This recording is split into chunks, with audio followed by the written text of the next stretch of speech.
আসসালামু আলাইকুম ওয়া রাহমাতুল্লাহ। বাংলাদেশ জামাত ইসলামী নিয়ে আজকে খুবই গুরুত্বপূর্ণ একটি ভিডিও আপনাদের সামনে হাজির করতে যাচ্ছি। আপনারা অবশ্যই ধৈর্য ধারণ করে আজকের ভিডিওটি দেখুন। আপনাদের কাছে বিনীতভাবে অনুরোধ করব, আপনারা আজকের ভিডিওটি দেখবেন, মন্তব্য করবেন এবং বিগত দিনের পর্যালোচনা অবশ্যই আমাদের কমেন্ট বক্সে জানিয়ে দিবেন। আপনারা দেশে এবং প্রবাসে, কাছে আর দূরে যেখান থেকে দেখছেন আজকের এই গুরুত্বপূর্ণ ভিডিওতে, আপনাদের কাছে বিনীতভাবে অনুরোধ করব হাত জোড় করে যে আপনারা আমাদের ভিডিওটি শেয়ার করবেন, লাইক করবেন এবং কমেন্ট করবেন, যাতে করে আমরা বুঝতে পারি আপনারা কোন ধরনের ভিডিও চাচ্ছেন, কোন বিষয়ে ভিডিও চাচ্ছেন। আপনারা জানেন বাংলাদেশ জামাত ইসলামীর কেন্দ্রীয় সকল প্রোগ্রাম আমরা সবসময় চেষ্টা করি আপনাদের সামনে তুলে ধরার জন্য। আজকে সেই ধারাবাহিকতার অনুযায়ী আজকে গুরুত্বপূর্ণ সেই ভিডিওটি আপনাদেরকে কিছু অংশ দেখিয়েছি এবং কিছু অংশ আপনাদেরকে একটু পরে দেখাবো। বাংলাদেশের একজন মাত্র নাম, সেটা হচ্ছে ডাক্তার শফিকুর রহমান। বাংলাদেশের একটি দলের নেতা, প্রবীণ একজন রাজনীতিবিদ ডাক্তার শফিকুর রহমান আজকে যে কাজটি করেছেন, এটা বাংলাদেশের মধ্যে একটি আলোচনার ঝড় বয়ে যাচ্ছে। ডাক্তার শফিকুর রহমান এই কাজটি করতে পারলো, কেন করলো, কিভাবে করলো? এই ঐতিহ্যবাহী একটি সংগঠন কেন তারা এই কাজটি করলো? এভাবে সারা দেশে একটি হুমড়ি খেয়ে একটি মানুষের সমালোচনার জন্ম দিয়েছে। কেন এই সমালোচনার জন্ম দিয়েছে আপনাদের কাছে বিস্তারিত আলোচনা করব। কারণ ডাক্তার শফিকুর রহমান হিন্দু, বৌদ্ধ, খ্রিস্টান, মুসলিম সকলকে একটি প্রতিষ্ঠানে আওতাভুক্ত করেছেন এবং কয়েক হাজার মানুষ সেখানে কাজ করেছেন, কয়েক শত বিধর্মী সেখানে কাজ করেছেন। কারো কোনো মানে কোনো কমপ্লেন নেই, কারো কোনো অভিযোগ নেই। ডাক্তার শফিকুর রহমান আমাদের সাথে অবিচার করেছে, অন্যায় করেছে, জুলুম করেছে, ন্যায় করেনি বা ইনসাফ ভিত্তিক কাজ করেনি, এভাবে কোন রকম ত্রুটিপূর্ণ একটি প্রতিষ্ঠান নেই।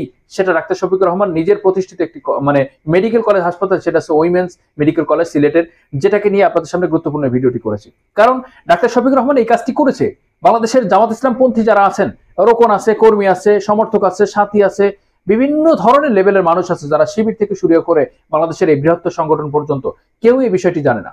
তার মধ্যে এই ব্যাসটি এখন কালবেলা নিউজ করেছেন, বিভিন্ন মিডিয়া তারা এই নিয়ে কথা বলছেন, রিপোর্ট করছেন। তা নিয়ে বাংলাদেশের মধ্যে সরব একটি দেখতে পাচ্ছি, যেটা খুবই গুরুত্বপূর্ণ।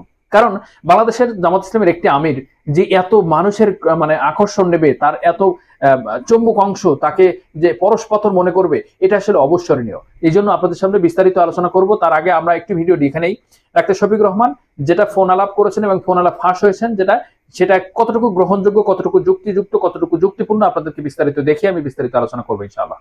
নামের এই প্রতিষ্ঠান যেন অসাম্প্রদায়িক বাংলাদেশের প্রতিচ্ছবি। দেশের বৃহত্তম ধর্মীয় রাজনৈতিক দল জামায়াতে ইসলামীর আমিরের হাসপাতালে কাজ করছেন অন্যান্য ধর্মের মানুষও। চিকিৎসক থেকে শুরু করে চতুর্থ শ্রেণীর কর্মচারী সব স্তরেই আছেন তারা। আমি কোনো ধরনের কোনো বৈষম্য শিকার হয়নি, আমি আমার ধর্ম নিয়ে কোনো ধরনের কোনো হেনস্থা হয়নি, চাকরির ক্ষেত্রে কোনো সমস্যা হয়নি। হিন্দু, বৌদ্ধ, খ্রিস্টান সব ধরনের মানুষ আছে, যে আমরা যে এত সুন্দর একটা ফ্রেন্ডলি সবার সাথে মিলেমিশে কাজ করতে পারি, এটা এই উমেন্স মেডিকেল কলেজ হসপিটাল একটা বিরল দৃষ্টান্ত। প্রতিষ্ঠানটিতে আয়া হিসেবে দীর্ঘ 15 বছর ধরে কাজ করছেন হেলেন রানী দাস। তিনি জানান কতটা সুযোগ সুবিধা নিয়ে কাজ করছেন হাসপাতালটিতে। সবাই মিলেমিশে, সিস্টার, মাসি, সবাই মিলেমিশে, ব্রাদার, সবাই মিলেমিশে আমরা ডাক্তারের সাথে ডিউটি করতেছি। কোনো দায় ঝামেলা হয়নি, কোনো সমস্যা হয়নি। আমরা একথা বোধ করে সবাই ডিউটি করতেছি। তথ্য বলছে জামায়াত নেতার হাসপাতালে কর্মকর্তা কর্মচারী বর্তমানে 1450 জন, যার মধ্যে ভিন্ন ধর্মে রয়েছেন 250 শতাধিক মানুষ। ধর্ম বর্ণ নির্বিশেষে যোগ্যতার ভিত্তিতে নিয়োগ পেয়েছেন তারা। প্রায় 1450 জন স্টাফ আছে, তার মধ্যে 270 জন মুসলিম ব্যতীত অন্যান্য ধর্মাবলম্বী। কোনো ধর্মের কারণে কাউকে হ্যারাস করা হয়েছে, কারোর বিরুদ্ধে ডিসক্রিমিনেশন করা হয়েছে, কোনো ধরনের বৈষম্যমূলক আচরণ করা হয়েছে ধর্মের ভিত্তিতে, বা কারো ধর্ম অনুভূতিতে আঘাত করা হয়েছে, ধরনের অভিযোগ আমি দেখতে থাকা অবস্থায় কখনোই পাইনি। জামায়াতের আমির ডাক্তার শফিকুর রহমানও জানালেন তার প্রতিষ্ঠানে অমুসলিম নিয়োগ পাওয়ার রহস্য। বলেন নিজের প্রতিষ্ঠানকে একটি ছোট বাংলাদেশ বানানোর চেষ্টা করেছেন তিনি। মেধা যোগ্যতার ভিত্তিতে আগামীর বাংলাদেশের দায়িত্ব পালন করবে দেশের তরুণ সমাজ। এইখানেও আমরা কোনো ধর্মের ব্যবধান বরদাস্ত করব। আমি সরকারের কোনো দায়িত্বে কখনো ছিলাম না, কিন্তু আমার নিজের করা কিছু প্রতিষ্ঠান আছে। আমার এই মেডিকেল কলেজে যেমন মুসলমান আছে, তেমন গুরুত্বপূর্ণ জায়গায় হিন্দু ভাই বোনেরা আছে, তেমন খ্রিস্টান ভাই বোনেরা আছে, 2-1টা জায়গায় বৌদ্ধ ভাই বোনেরা আছে।